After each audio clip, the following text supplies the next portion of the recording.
let's get. So you're gonna get your modern talking, and then you. Right, scrapyard's simple, just because this doesn't take too long.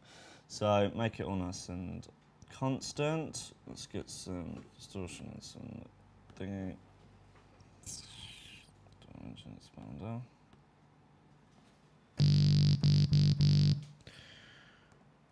Get a bit of unison on the go.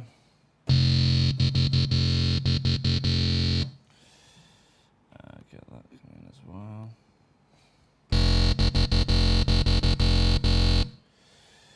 A little bit of formant action just on the back. Quite a lot. So let's put a little envelope on here, give it a little bit of movement at the start. Come on, there you go. Good boy.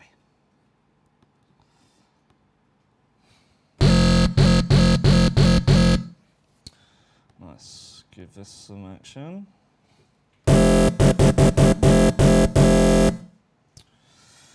And then let's do some simple band pass.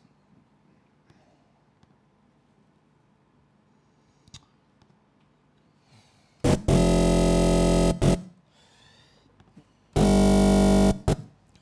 bit faster than that. Okay.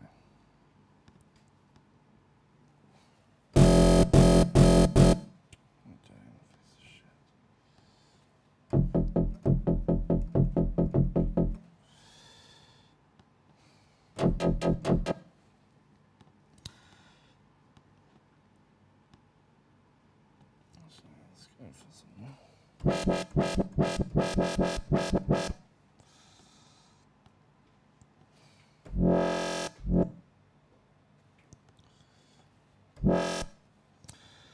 Open her up.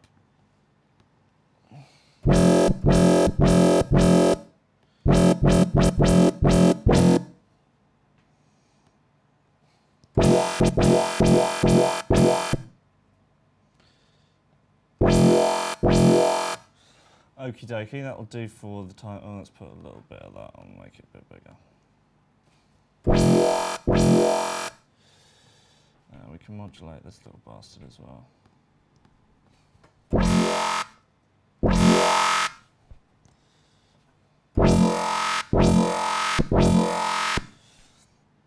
Will, can you talk us through the settings a little bit, what you just did? Yeah. Kind of. Okay, so this is the wavetable. Would you like to know what a wavetable is? That's basically where you have different shapes of waves, and you have like multiple ones all along, and then when you turn the knob, it changes the shape of the wave round to the different shapes, and that's where you get these sort of interesting modulation noise on here.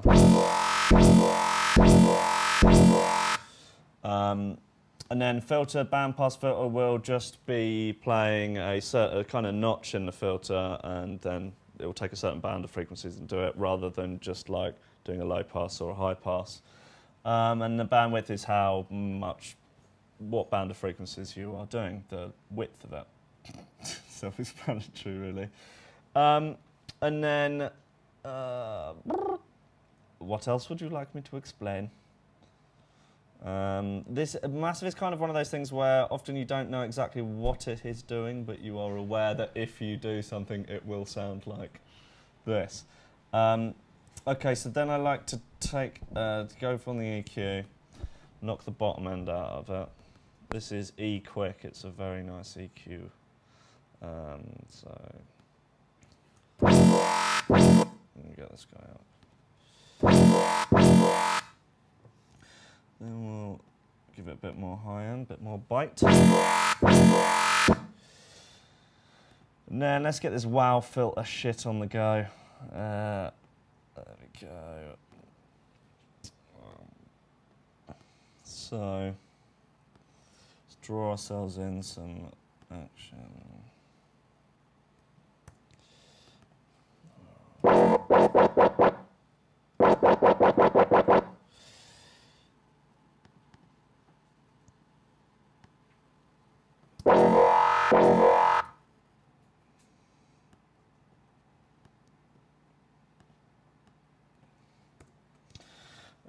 take your cut off and over the top.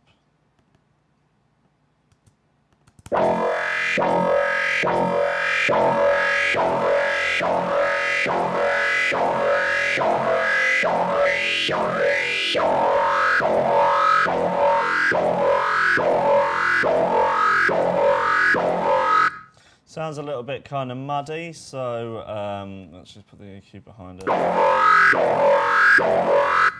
So then you can bring in like, yeah, this is where your overdrive's going to want to come in to kind of flare it up a little bit. I'm going to bring that down.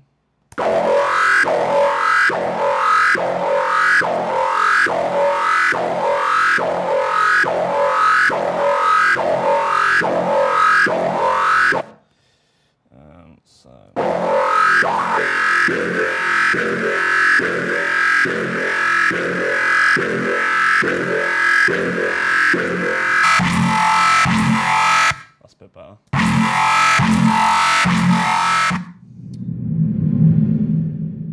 Question from Freddie Whiteley, who's asked how you translate your work in the studio to doing the live show. Oh, okay. So for the live show, it's quite simple, really. I mean, if I was to try and break down one of my tracks into all the different elements to then be played live, completely live on the stage, I'd need about 20 people on stage or with samplers, and it'd just be very difficult to rehearse. So what we've got is I've got Ableton running a backing track, which then I punch in synths over the top. I've got a machine, which I kind of use just like an MPC, and then sometimes a MIDI keyboard to just play stuff along the top. And then I've got Tiger Light singing the vocals live. I've got Frank Young playing keys and singing backing vocals to it. Then James Pryor doing a guitar, and Jack doing the drums are sequenced because it's just impossible to get like the same impact that you can get with a record with a live drum kit, even with triggering MIDI samples or using a MIDI kit. We just tried absolutely everything, and like, I talked to loads of different people. Like, I spoke to the chemists who toured like a full, complete everything live and just did some of the most just insanely complicated shit. Like, they had a bass guitar with MIDI pickups, then going into Contact, which was playing chopped up bits of synth loops that would then be triggered by individual bass notes to start, and it's just like totally insane. And the guy who had invented this MIDI pickup thing specifically for them, it had to have like a massive box sort of thing attached, and it was and this huge cables coming out. They're like, "Oh, do you think you'd be able to make a wireless one?" It's like, "Well, yes, I think maybe, but it would require quite a large backpack." All this stuff. So it'd basically be like a Ghostbuster. So it's just really, really difficult. And we tried it with a MIDI kit, and you just can't get it to sound good enough. So I've got the drum sequence with then some of the percussion elements taken out, and then our drummer basically has a full drum kit apart from no kick and snare, and so he's just banging on the cymbals and other various different kinds of cymbals and cowbells and stuff to give it that kind of high-end sizzle and make it a bit more live, rather than just having a band which quite clearly has sequence drums and there's a drummer whacking away at stuff and nothing coming out front of house. Go for it. Tips for people who are starting a Facebook page and are maybe trying to contact a manager? Yeah. I get asked that sort of thing quite a lot, and I get quite annoyed when people do stupid things, but I did a lot of very stupid things when I was trying to start out, and it was all very different when I started because we didn't really have the internet when I started doing it in kind of 2000. But specifically things not to do: don't go around on SoundCloud posting in the comments of other people's tunes. "Hey bro, nice tune, listen to mine." It just makes you look like a douchebag, and no one's going to want to listen to your stuff. The best thing you can do is, if you, I mean, you're all at a music school, so you can have people tell you whether or not your stuff's any good, and give you an honest professional opinion. So once you kind of know that you've got a product that is good, you want to, if say you want to get it signed to a label, the first thing to do would be to think of what is the best possible label that I could have it out on. So I don't know, say you want it out on Circus. Go, right, I'm going to try and get it out on Circus. So if you go to Circus website, they've got a SoundCloud Dropbox where you can send tunes, and I will listen to them all because they're desperate to find the next new Skrillex. as is everyone. So send them your stuff just with a polite message saying like, hey, this is a tune that I've made. I really would love to have it out on Circus. I haven't sent it to anyone else. And then see if they get back to you. They probably won't because they get sent a million things and, you know, this blah, blah, blah. So then think, oh, who's the next people that I'd like to have out and go, oh, Never Say Die or something like that. Send it to them. And then you just kind of keep going, and then after you've been doing it for a month and you've had no response, you'll feel somewhat disheartened. But don't let it stop you. Keep going on at it, keep going on at it. Send DJs or producers that you like, or DJs that you want to play your tracks to, send them a message on SoundCloud just saying, hey, this is a track I've made, I'd love it if it's your thing, it would be really cool if you played it out. Thanks very much, bye. And they may or may not get back to you, but every time you've got a new tune that you think will be good for them, just send it over. Again, polite little message. But do absolutely make sure that the first thing that you send people is really, really good. And don't send it with a message saying, hey, probably won't be into this, but I thought I'd send it anyway. It's kind of unfinished and it hasn't been mastered, and to be honest, it sounds like shit, but I thought I'd send it over anyway. No one's going to listen to that. Like, oh, well, A, I probably won't be into it, B, it's not mastered, and C, it sounds like shit. All right, well, I just won't even waste my time with it. Get sent so many, like, oh, yeah, you might get a vibe off it, but I think it's pretty crap. Really sending stuff out like that? Imagine if you were running a shop and your like shop sign said, complete shit, on overpriced shit on sale, but hey, you might like it. Just not gonna work. Or people who just post a link to their SoundCloud, to their track, just on the comments on my page, just on my wall, just post a track, like no, or post like a link to their Beatport release or something. I mean, like, if you wanted a job, you wouldn't walk into a shop, throw a CV at like the person behind the counter, and then just walk out without saying anything, would you? It'd be ridiculous. And sort of wave it around in their face. Or like, if you wanted a job as a barman, you wouldn't go and stand in a bar going like, hey, anyone else run a bar? I want a job as a barman, like, please, someone give me a job. It's just not the kind of way you do things. If you want to be signed to a label, email them. They've all got drop boxes or addresses on their websites, and say, hey, I think my tunes would be good for your label. Could please have a listen to them. If they're not right, I don't know, let me know why they're shit. Or something, but yeah, I think you'll be into them. And you just keep at it and keep at it. And there's different, and there's also things that I got contacted a little while ago on Twitter by this woman in America who's like a PR, sort of digital PR assassin. That she says, I thought she was a porn bot at first. She was like, hey, follow me so I can DM you. I was like, no. And then she kept at it, and she was like, oh, hey, look, I see that you're doing good stuff, but frankly, your social networks are a disorganised load of shit. So talk to me on Skype and I'll tell you how to do it. And so then she basically bollocked me for an hour on Skype about how all my stuff was a complete mess. She was like, I just been on your fucking SoundCloud and there's no fucking link to your Facebook on your SoundCloud. What the hell's wrong with you? I'm like, oh God, yeah, you're right, actually. It's like, you haven't got any of your tour dates here, tour dates there, blah, blah, blah. I'm like, oh God, yeah, actually everything is a complete mess. And it's like, you don't have a link to your SoundCloud on your Facebook either. What the fuck? Right, okay. So yeah, just making sure little simple things. Like if you've got a SoundCloud, make sure that there's links to everything else. And when you post a track up, say this is my new track, and then give links to your Facebook, your Twitter, your Bebo, your Friends stuff, Friends Reunited, I don't know, whatever. So that everyone, or if you've got any releases out, make sure that everything you post has got links to where they can get them on Beatport or blah, blah, blah, blah, blah.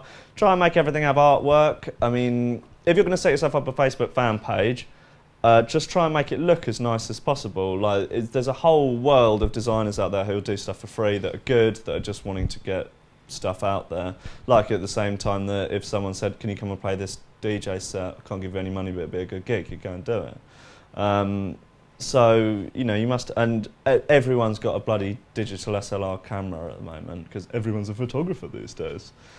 So you can get nice press shots done. Try not to do ones of you standing with your arms crossed in front of graffiti. So get a decent press shot of you, something that's interesting and something that's different and not the same old tired shit. Not you DJing in a church hall to 3 people. That's not going to inspire confidence in anyone listening to your music.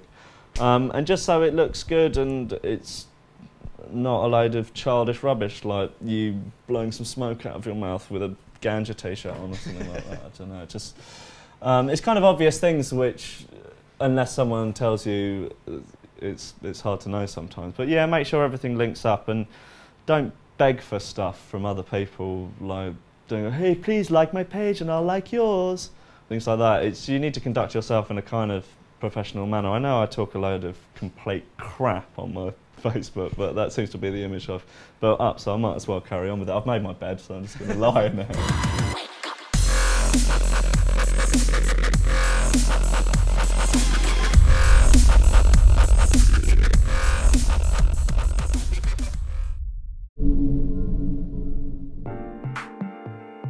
At Point Blank Online, you've got two methods of interaction with your tutor.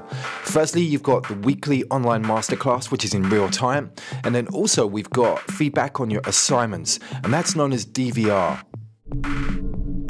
So the online masterclass is a 1-hour session you get with your tutor every week. You can ask questions about the lesson content and get instant feedback, and also demonstrations on the fly from their computer desktop with our streaming technology.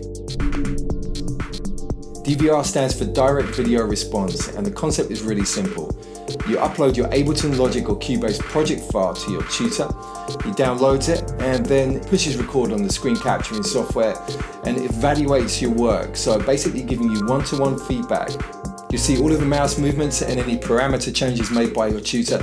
It's kind of like sitting in the studio over their shoulder watching what they're doing whilst they work. We have found the DVR process has truly revolutionized the way that we teach online, and the results speak for themselves. Book your place on the course now by visiting pointblankonline.net.